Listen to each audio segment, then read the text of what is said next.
Presiden Amerika Serikat Donald Trump kembali melontarkan ancaman terhadap Iran. Trump mengancam pasukannya akan menyerang Iran jika Teheran tidak sepenuhnya menghentikan program nuklir. Bukannya takut, tekanan AS justru mendorong Iran untuk mempertimbangkan kembali kebijakan yang selama ini menyatakan tidak akan mengembangkan senjata nuklir. Beberapa pihak mulai menganggap kepemilikan senjata nuklir sebagai opsi untuk mempertahankan diri dari ancaman AS. Ancaman AS tampaknya memperkuat dukungan pengembangan senjata nuklir di Iran. Bagaimana ini bisa terjadi? Simak selengkapnya dalam video berikut.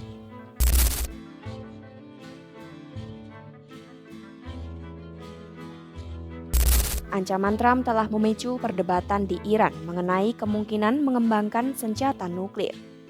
Surat kabar harian Vatan-i Imruz yang berpihak pada kelompok ultrakonservatif menerbitkan judul Tahun Nuklir.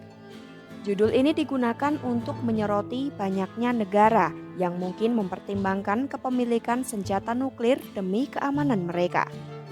Dalam konteks Iran, ini bisa menjadi sindiran atau peringatan bahwa negara tersebut mungkin memikirkan langkah lebih jauh dalam program nuklirnya.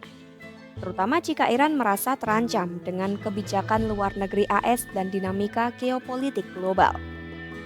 Media yang berafiliasi dengan Dewan Keamanan Nasional Iran, Nar News, mengatakan Iran bisa saja meninggalkan perjanjian non-proliferasi nuklir jika AS terus mengancam mereka. Jika Iran keluar dari perjanjian itu, maka Iran tak lagi terikat untuk membatasi program nuklir dan bisa mengembangkan senjata nuklir secara resmi. Hal yang sama juga disuarakan oleh anggota Dewan Pimpinan Parlemen Ahmad Naderi. Ia menyarankan agar Iran mempertimbangkan kembali strategi nuklir dan militer demi keamanan. Beberapa anggota parlemen juga mendukung pengujian rudal balistik antar benua yang bisa membawa hulu ledak nuklir. Mereka berargumen bahwa Iran membutuhkan senjata nuklir untuk menciptakan keseimbangan kekuatan di kawasan. Ditambah pemimpin tertinggi Iran, Ayatollah Ali Khamenei, juga telah menyerukan AS tak akan bisa menghentikan Iran jika ingin memiliki senjata nuklir. Menurut Khamenei, ajakan perundingan AS tidak berguna jika akhirnya AS menarik diri secara sepihak atau membatalkan perjanjian seperti dahulu. Berunding dengan AS juga dinilai tak akan mencabut sanksi yang diberlakukan. Negosiasi dengan pemerintahan Trump dianggap terlalu banyak menuntut dan justru akan memperketat sanksi serta tekanan terhadap Iran. Khamenei menegaskan, Iran tak mengembangkan senjata nuklir karena mereka tidak menginginkannya, bukan karena tekanan dari AS. Saat ini, Khamenei memang melarang Iran memiliki senjata pemusnah massal. Namun, situasi ini bisa berubah jika Iran merasa terancam. اینی که رئیس جمهور آمریکا میگه ما آماده هستیم با ایران مذاکره کنیم و دعوت به مذاکره و ادعا میکنه که نامه‌ای فرستاده که البته به ما نرسیده، به من یعنی نرسیده.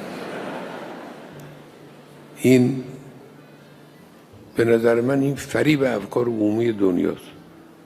این معناش این است که ما اهل مذاکره میخوایم مذاکره کنیم، صلح کنیم، دعوا نباشه، ایران حاضر به مذاکره نیست. همین شخص مذاکره تمام شده، کامل شده، امضا شده رو از میز بیرون انداخت، پاره کرد. با این آدم چجور میشه مذاکره کرد؟ ما اگر میخواستیم سلاح هسته‌ای درست کنیم، آمریکا نمیتوانست جلو ما رو بگیره. Badan Tenaga Atom Internasional IAEA menyatakan Iran sudah punya cukup bahan fisil untuk beberapa bom nuklir. Namun hingga kini, belum ada bukti Iran benar-benar berusaha membangun senjata nuklir.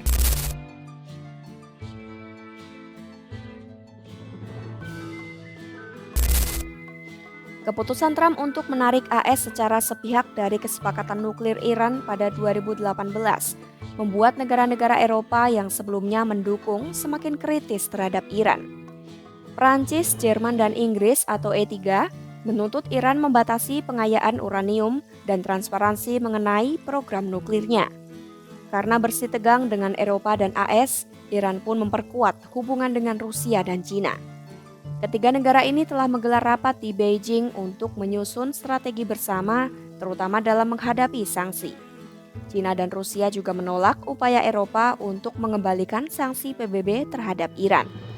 Eropa marah karena Iran semakin dekat dengan Rusia, terutama terkait dugaan Iran memasok senjata ke Rusia untuk perang di Ukraina. Dugaan tersebut telah dibantah oleh Iran. Eropa pun mengancam akan mengaktifkan mekanisme snapback, yaitu proses dalam perjanjian nuklir Iran pada 2015 yang bisa mengembalikan semua sanksi PBB terhadap Iran jika melanggar perjanjian. Mekanisme itu ingin diterapkan karena Eropa menilai Iran melanggar perjanjian dengan memperkaya uranium ke tingkat yang lebih tinggi dan diduga memasok senjata ke Rusia. Iran sendiri menolak tekanan Eropa dan AS dan menyebutnya sebagai campur tangan tak beralasan. Pejabat Iran kemudian mengadakan pembicaraan dengan IAEA untuk menegosiasikan keterlibatan mereka dalam pengawasan nuklir. Iran juga memanggil duta besar E3 sebagai bentuk protes terhadap tindakan mereka di PBB. Kebijakan Trump telah memperburuk hubungan Iran dan negara-negara barat, serta mendorong Iran untuk mempererat aliansinya dengan Rusia dan China.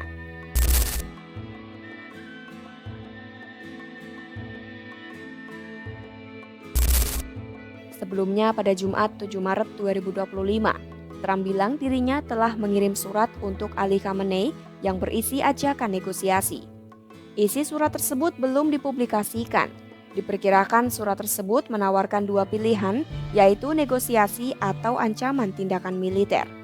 Juru bicara Kementerian Luar Negeri Iran, Ismail Bagei, mengatakan surat itu tak jauh berbeda dari pernyataan publik Trump. Sejauh ini Iran belum merespon secara resmi dan akan meninjau surat tersebut terlebih dahulu. Namun Iran tetap menolak berunding dengan AS jika dilakukan di bawah tekanan sanksi dan ancaman. فحوای نامه با توجه به صحبت‌های عمومی رئیس جمهور آمریکا از اون صحبت‌ها فاصله چندانی نداره و بر اساس همون عناصر تنظیم شده. علالرسول پاسخ ما به این مکاتبه بعد از تکمیل بررسی‌ها از طریق مقتضی داده خواهد شد. Ancaman dari Trump ternyata tak membawa pengaruh terhadap Iran. Iran justru semakin ingin mengembangkan senjata nuklir sebagai cara untuk mempertahankan diri. Akankah Iran mengembangkan senjata nuklir untuk menghadapi ancaman Trump? Simak perkembangannya hanya di kanal YouTube Kompas.com.